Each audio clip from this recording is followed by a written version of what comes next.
Don't hang yourself around people who kill your vision. You are lazy, they are more lazy. You are a procrastinator, they are more. And they are the ones that will say, see, don't kill yourself. Oh. Just sleep. Just rest. And all that. Never hang yourself around such people. Foundation needs to be laid. Marriage is very honorable. It is not what we rush into.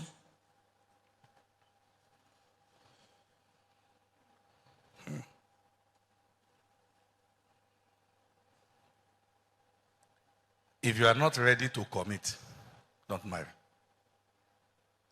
Yet.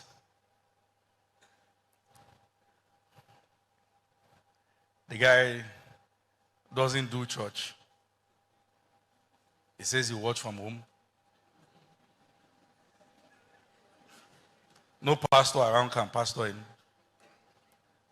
Because he's given to the word. And you like him like that. He's my own. My only one. My one and only.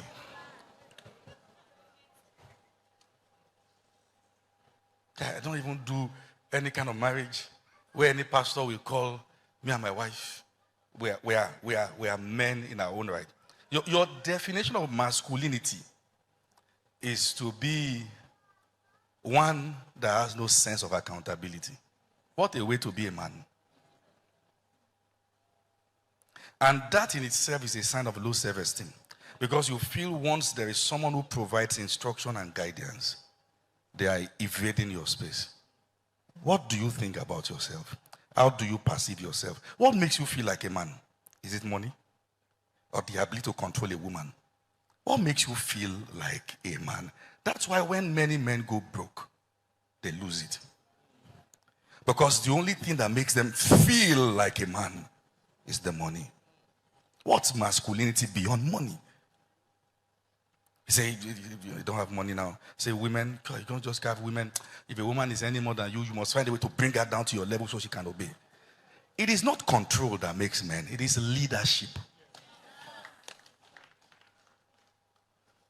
Some women say, I can't marry a man. When they do marriage vows, I don't do to submit and to obey. Let me tell you something. The reason why you don't do that is because you have dated fools all your life. If you listen to what I'm saying. If you get involved with a real leader, you will not know when you submit. Submission is not demanded, it is commanded. A life compels you.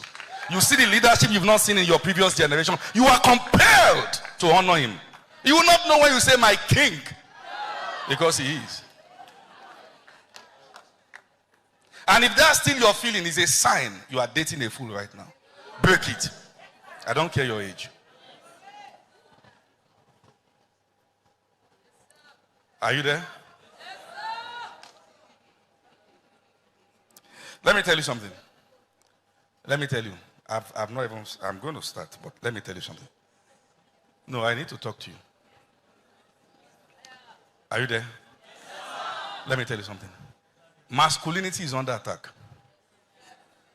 Because leadership is becoming scarce amongst men.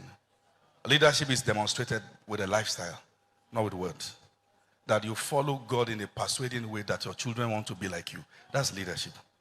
That's leadership. Now we go online and see girls and talk about sexual life and what they've done with their body online.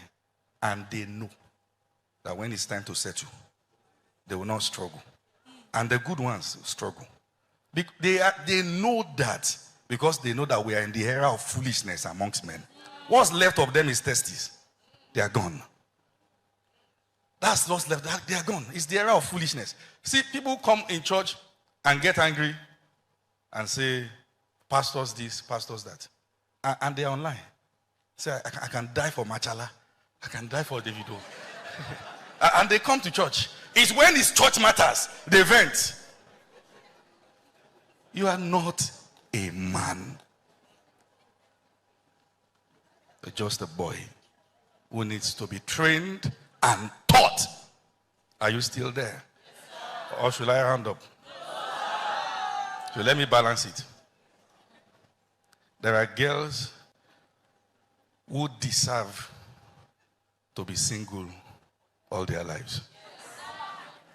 The Bible said it is better to dwell in the corner of a house than to be with a contentious woman. This girl has no capacity for peace. Trouble, fire, everywhere, born. No respect, no regard, nothing.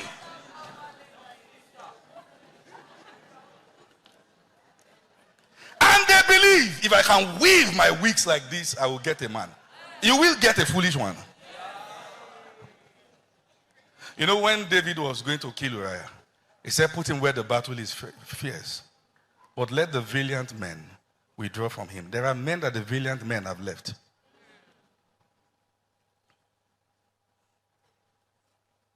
Be careful. Take your time. You will wish you did. Take your time.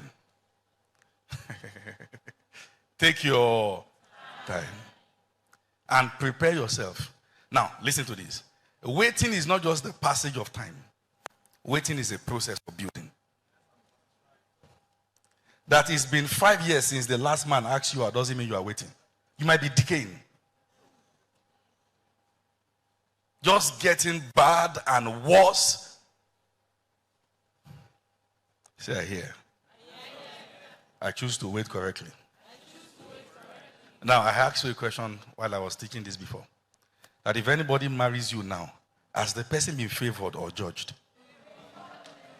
Now, hear this. Hear me.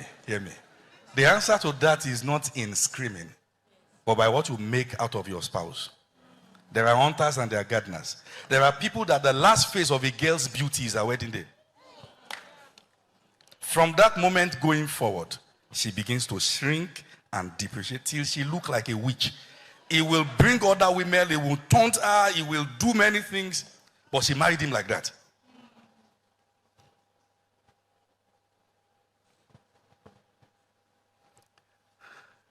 There are demons in Kaftan. Beware. There are people now whose mentality about marriage is just for the moment. Imagine someone who is marrying someone just for the moment, and the person's intention is to do it for life. You wonder why you are making effort, but the other person is pulling it down. Because you didn't ask the person, how long do you intend to go with me? Say, why do you love me? Say, that time, as you passed, and I look at you, I said, what is this?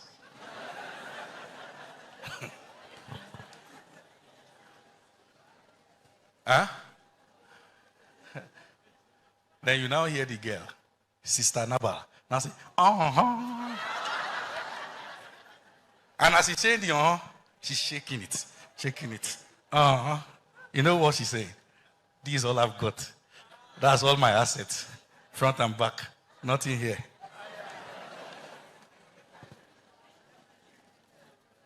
What do you have apart from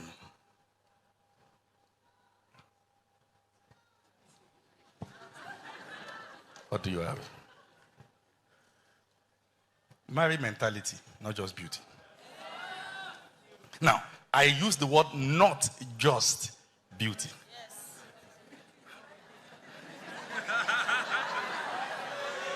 Not just. Hold on a minute. So you will not say, it's not like you find, but I married you as a dealing from God.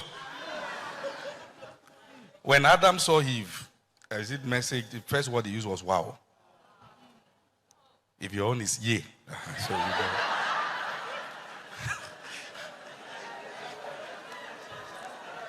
Is that okay now? Listen to what I'm saying. There are many people who felt religion pushed them to marry the person they don't love. Now we are telling you, do you love the person? Don't say, I trust God. I trust God. You know, that's why when we did the interview with the couple, the missionary couple who said when he went after the woman, he didn't like, I had to ask them. Are you saying you've done a marriage for 37 years and you have no affection towards her? So he said he came. How he came? I said they even had to decide because of the rush with which he came on what to do.